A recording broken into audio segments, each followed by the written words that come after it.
Hello everyone, welcome back to my channel. If you're new here, hello, my name is Chelsea, and on this channel I just share kind of all bits of motherhood and life with you guys. So if you are new here, please consider subscribing. And yeah, today I'm going to be talking about some common questions that I get as a homeschooling mom.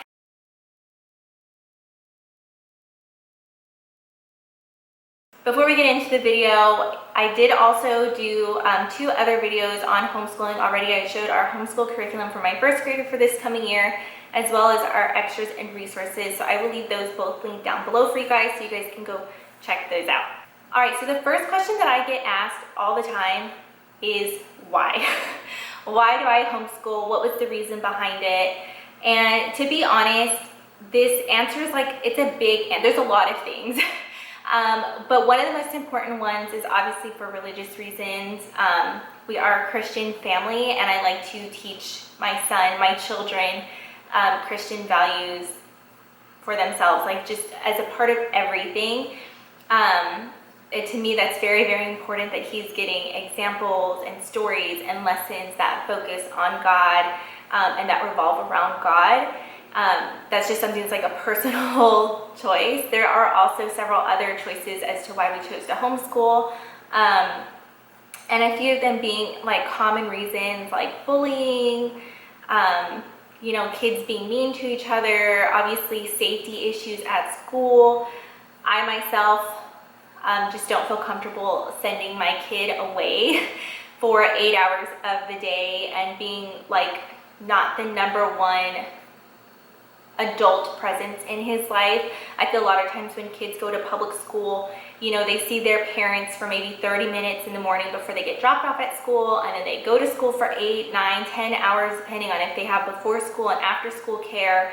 And then they get picked up and they come home and they do homework, eat dinner, and then basically go to bed. And they get very little time actually with their parents other than on the weekend.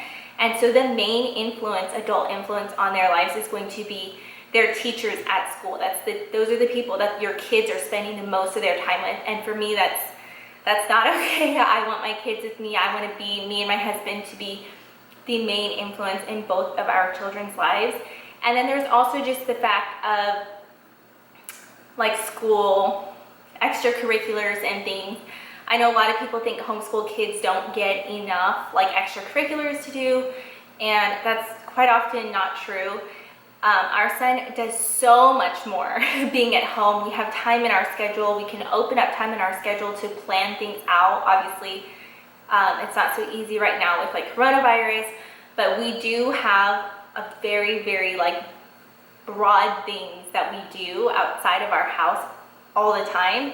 And it just allows our son and our daughter, she's only 1, but it allows both of them to be around a lot of different kinds of people all the time, rather than sitting within the same group of 20 to 30 students and just becoming like a number in the system. Like, I don't want that. I want them to know that they're important. I want them to feel important. And then also, I just don't like the time constraints that's put on kids at school. Like, they only get this amount of time for math, and if they don't master that math concept, too bad, so sad, because now we're moving on to social studies. No, I want to be able to sit with my son and really work through if he needs help, getting him the extra attention and help that he needs in the certain subjects that he needs help in. To me, that's like so valuable, having that one-on-one time and really being able to help him master things rather than just saying, well, we're done with this for today, try to catch up overnight, I guess, and then we'll pick up tomorrow. Like, to me, that just doesn't make sense. It never has. And I don't want my son to get lost in the shuffle, and my daughter as well when she gets older. The second question that I get asked quite often is why we choose to do year-round homeschooling. Now, since we are homeschooling and we can kind of pick and choose, when we do our schoolwork, how we do our schoolwork, how long it takes to do our schoolwork, in our family, it just works out for us.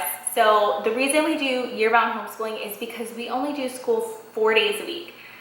So it's going to be Monday, Tuesday, Thursday, and Friday, and we're going to have every Wednesday off. And that's just going to be like a free day for my kids that we can kind of just hang out. We can plan field trips for those days, activities for those days. We can do like game day or arts and crafts day and just take that whole day to do other things besides sitting down for another 4 or 5 hours working on schoolwork. It just gives him a little bit of break right in between the week, which is great because he's only going to be 6, so he gets pretty, like, you know, as time goes on, you can get kind of overwhelmed. So just having that break in the middle of the week to separate the beginning of the week and the end of the week works out fantastic for us. Also because we like to take breaks at different times in the school year than a normal school calendar. So right now we're on our summer break, which is 3 weeks. Every once in a while throughout our semester, maybe I can show you guys like an actual detailed list of when we're planning to take our breaks, but we take, you know, a whole week off in October. We take off the whole week of Thanksgiving in November, 2 weeks, and sometimes even 3 weeks around the Christmas, New Year's time, and then just more breaks throughout the year than traditional school. That's why we choose to do year-round homeschooling. It just works really well for our family. Our son enjoys it. And also, I don't like having such a long summer where it's 8 to 10 weeks of no school. I know that there are like bridge activities and workbooks that your kids can work on, but really just taking that long off for summer can sometimes set your kid back a little bit. And I found that to be the case our first year we did homeschooling. We took a big chunk of time off and then started kindergarten, and he had forgotten a few things that he had learned in pre-K. So just, it avoids that, like it avoids that from happening. And also it teaches him about real life, because as he gets older, as he becomes an adult, if he's got to work, you know, a 40-hour-a-week job, more likely than not, he will not be getting the whole 8 to 10 week summer off. I feel like that kind of sets kids up with unrealistic expectations of what to expect as an adult. Another question that I get asked a lot is, how much does it cost? So the cost totally depends on what you as a homeschooling parent want to spend. You can go the all online route, which, you know, you can find programs that are like $20 to $40 a month for the entire school year, which isn't too bad. You can find a lot of free curriculum, although I personally haven't really found that many, but I've heard it exists. It just depends what you want to spend. We personally budget between like $300 to $500 each school year, and that includes his curriculum, the extra resources that we need to buy, and then like new supplies that we need. So whether that be pencils, crayons, markers, binders, paper, all of that kind of stuff goes into that budget. So usually $300, I would say, is actually being very conservative. We probably spend closer to $500. And I know as he gets older and he has more subjects and more extracurriculars and more stuff that he's gonna need to finish his schooling, it's definitely going to go up to $500 easily, and could be more. But like I said, it totally just depends on what you want to spend, what curriculum you want to use, where you're getting your curriculum from, where you're getting your extra resources from, because so many different websites will have like the same exact product for a different price. So always check multitudes of places to find the best price. Another question that I get often asked is, what about his socialization? That's a hard word for me to say. And I have to tell you, it hasn't been an issue. We get involved in different things right now because of, coronavirus. It's very hard for us to like make plans with people and to do anything. But when this is over, he's gonna go into like Little League, into like baseball, Little League baseball. He wants to try out for different sports. Like, there are so many different ways to get socialization with your peers rather than just going to school.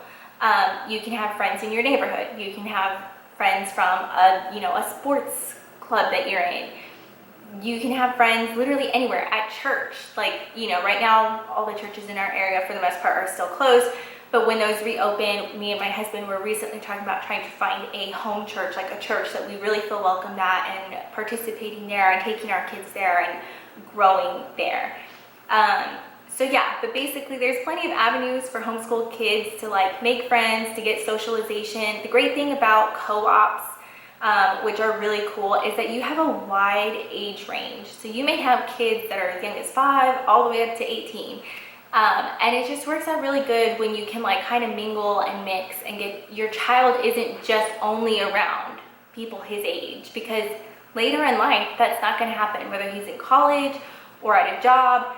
Most likely you're never going to be just surrounded by other people your same age. So it really just gets him used to knowing that there's like a multitude of generations and people of all different ages that he can associate with and socialize with and make friends with. Okay, so my last two questions are, do we plan to do this throughout high school?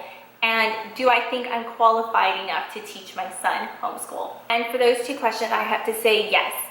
We do plan to continue homeschooling all the way throughout high school, as long as my son is comfortable with it and wants to continue doing it. We have kind of thought about putting him in a school near us. It's very heavy academically based school.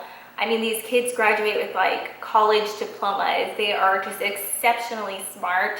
And we will like rediscuss that when the time comes. But for now, we plan on keeping him homeschooled throughout high school.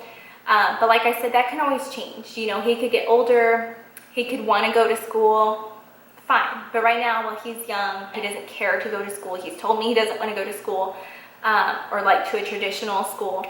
So I feel comfortable keeping him home. But like I said, when he gets older, like 10, 12, whatever, and decides he wants to go to school, we do have a school in mind that we would send him to. And do I feel qualified enough to teach my children homeschool? So the very cool thing about homeschool is that most of the curriculum is there. And there's always parent guides or teacher guides that you can use that go along with the curriculum that you're using for your child that will really help you. Now, I personally went to college. I had a 4.0 GPA all throughout my college experience, and I was studying astronomy and physics. So those were very science and math-based classes. So I feel pretty well qualified to teach my son, who's only 5, about to be 6, very basic elementary things. As he gets older, if we continue to homeschool him and he gets into a subject that is going to be too hard or too advanced for me, and I kind of think that probably will happen at some point. I'm not going to sit here and say like, I'm a genius and can teach him all through high school. No, I'm sure at some point there's going to be things where I'm like, I don't know how to do this. And at that point, my husband and I have already talked about, if we will be homeschooling still, that we will probably hire a private tutor to come in and assist with those subjects. Ones that are experts on those subjects, that know the subjects frontward and backward, and that can really help him excel. Because the last thing I want to do as a mom is hold my son back. And that's exactly why it leads back into the first question, why I don't want to send him to public school. I just don't think that he will have the opportunities to advance and really learn and master all that he possibly can in a classroom with 20 to 30 other students. Basically, that is it. I just wanted to share all of these things with you. I did get a question in one of my previous videos about why we choose to do year-long school, and I thought I would also just answer some of the questions that I get asked in my personal life quite often when people hear that I homeschool my son, especially family members. So yeah, I thought some of you might be interested in hearing this. But that is it for this video. I hope that you guys enjoyed it. If you did, please don't forget to subscribe and leave any other video suggestions and questions down below. And I will see you guys in my next video. Bye!